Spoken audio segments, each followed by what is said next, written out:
Hidup kita setiap hari adalah persembahan buat Yesus. Tuhan menampakkan kemuliaannya kepada semua bangsa. Keagungan dan kebesarannya dinyatakan kepada semua kaum dan golongan. Keselamatan tidak eksklusif milik orang Yahudi, tetapi milik semua orang di mana saja berada. Keselamatan itu adalah milik semua orang yang percaya kepada Tuhan. Agar orang bisa percaya, maka Tuhan mengambil inisiatif untuk menyatakan dirinya, menunjukkan kemuliaan dan kebesarannya. Tuhan bukannya mau mencari muka, tetapi Dia mau mengundang semua orang agar memperoleh keselamatan.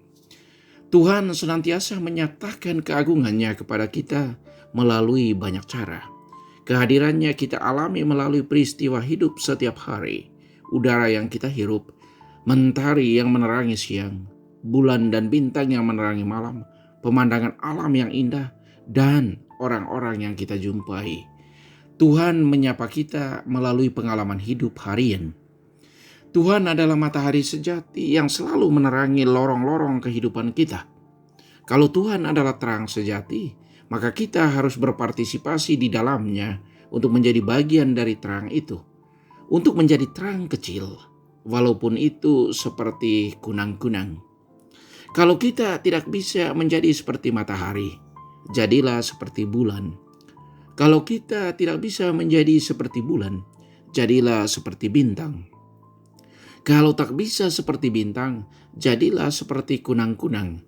Karena terang kunang-kunang masih bisa memberikan tanda bahwa ada terang kecil yang lagi berkedip-kedip di tengah kegelapan malam.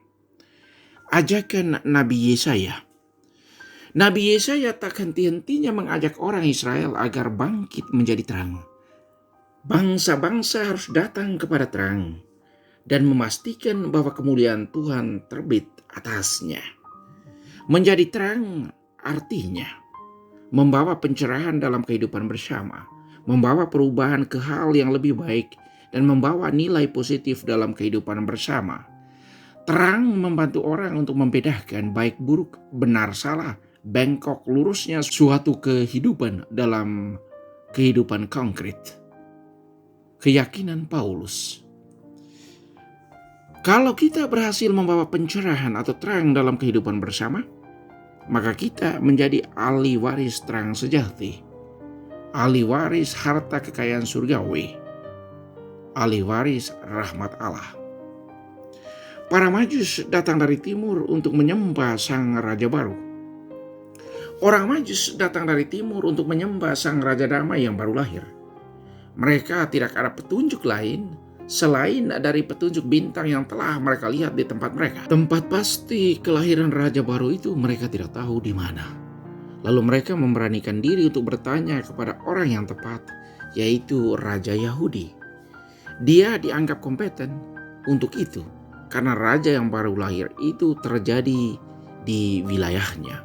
Mesti dia tahu tentang itu. Hal menarik yang orang Majus tunjukkan kepada kita. Pertama, bertanya. Di saat mereka tidak tahu, mereka datang ke orang yang tepat untuk bertanya. Bertanya adalah jalan menuju kepada pengetahuan. Awal sebuah pengetahuan adalah bertanya. Di saat kita sanggup bertanya untuk hal yang tidak kita ketahui, di saat itu perlahan-lahan konsep kita berubah dan menyadari diri bahwa saya masih membutuhkan untuk belajar dan ingin tahu lebih banyak. Kedua, datang ke orang yang benar. Mereka bertanya kepada Herodes karena dia adalah raja yang berkuasa di Yahudi waktu itu dan tempat tinggalnya di Yerusalem. Bertanya kepada orang yang benar untuk menghindari ketidaktepatan informasi. Di saat semua informasi yang kita perlukan kita dapat, maka mudah sekali untuk mengatasi kesulitan atau situasi yang sementara kita hadapi. Karena itu bagus sekali kalau kita tetap selektif dalam memilih sumber informasi, apalagi yang berhubungan dengan hal-hal penting dalam hidup. Ketiga, memperhatikan dan mendengarkan dengan saksama apa yang dijelaskan oleh orang yang memberikan informasi. Mereka meninggalkan tempat Herodes sampai mereka mendapat informasi yang lengkap tentang tempat Mesias dilahirkan. Keempat, memberi yang tepat. Emas, kemenyan, dan mur, itulah pemberian mereka kepada raja yang baru lahir. Emas adalah pemberian yang pantas untuk seorang raja.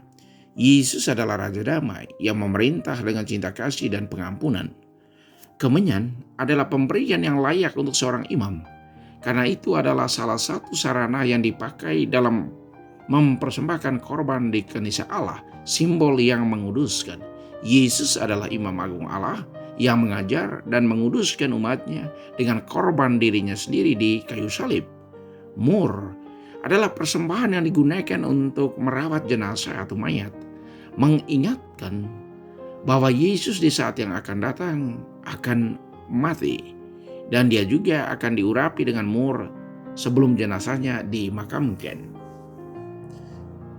Kelima, mengikuti hati nurani atau suara hati. Saat mereka sudah menemukan bayi Yesus, mereka tidak kembali ke Yerusalem, tetapi mengambil jalan lain untuk kembali ke kampung halaman mereka di timur. Berjuang untuk selalu menghindari konflik kepentingan. Kemurnian sebuah komitmen tetap dipertahankan. Mereka tidak kembali untuk bertemu Herodes, karena Herodes mempunyai niat buruk untuk membunuh bayi Yesus. Yesus dilihat Herodes sebagai ancaman terhadap posisinya sebagai raja yang sementara berkuasa.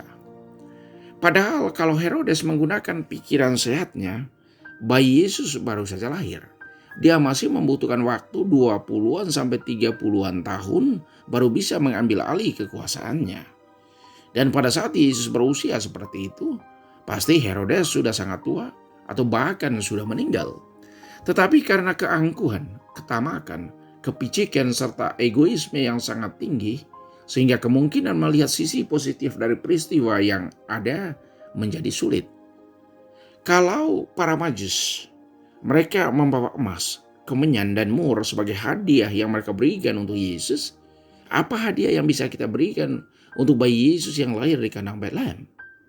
Hadiah yang terindah yang bisa kita berikan untuk Yesus adalah hidup kita sendiri. Apa saja yang kita lakukan setiap hari, kita harus sungguh bertanggung jawab dengan hidup kita sendiri dan dengan apa yang kita lakukan atau kita kerjakan setiap hari. Seluruh suka duka hidup kita, itulah persembahan kita buat Tuhan. Semua itu kita persembahkan kepada Yesus sebagai hadiah buatnya dan untuk diubahnya menjadi sarana berkat untuk hidup kita. Kegembiraan kita serahkan kepada Yesus, demikian juga hal yang berhubungan dengan kesedihan, kesulitan, atau tantangan dalam hidup. Sebagai orang tua, perhatian, cinta kasih, dan teladan hidup kita buat anak-anak. Sebagai anak, tanggung jawab, kesungguhan dalam belajar, dan mengikuti hal-hal baik yang orang tua ajarkan dan lakukan. Sebagai pastor, melayani umat dengan senang hati dan kerasulan hidup. Sebagai umat, hidup sesuai dengan ajaran iman, dan juga ingat akan tanggung jawab gereja ini. Karena semua itu adalah sumbangan berarti untuk kemajuan kehidupan dan aktivitas gereja. Yang perlu kita miliki adalah iman yang tulus, keterbukaan, dan hanya Yesus saja yang menjadi pegangan hidup. Jangan bercabang-cabang dalam iman, dan juga jangan terombang-ambing dalam sikap dan prinsip hidup. Ada orang yang pagi ke gereja, sorenya ke dukun, Senin ke Gua Maria, Selasanya ke Peramal, Rabunya mencintai, Kamisnya membenci, Jumat mengakui, Sabtu mengingkari. Kalau kita seperti ini, susah untuk mengalami kedamaian dalam hidup. Susah untuk bahagia dan senang dalam hidup. Alasannya karena terjadi perpecahan dalam diri sendiri. Mari kita mempersembahkan hidup kita dan seluruh suka duka kita sebagai persembahan yang bermakna buat Yesus. Tuhan memberkati.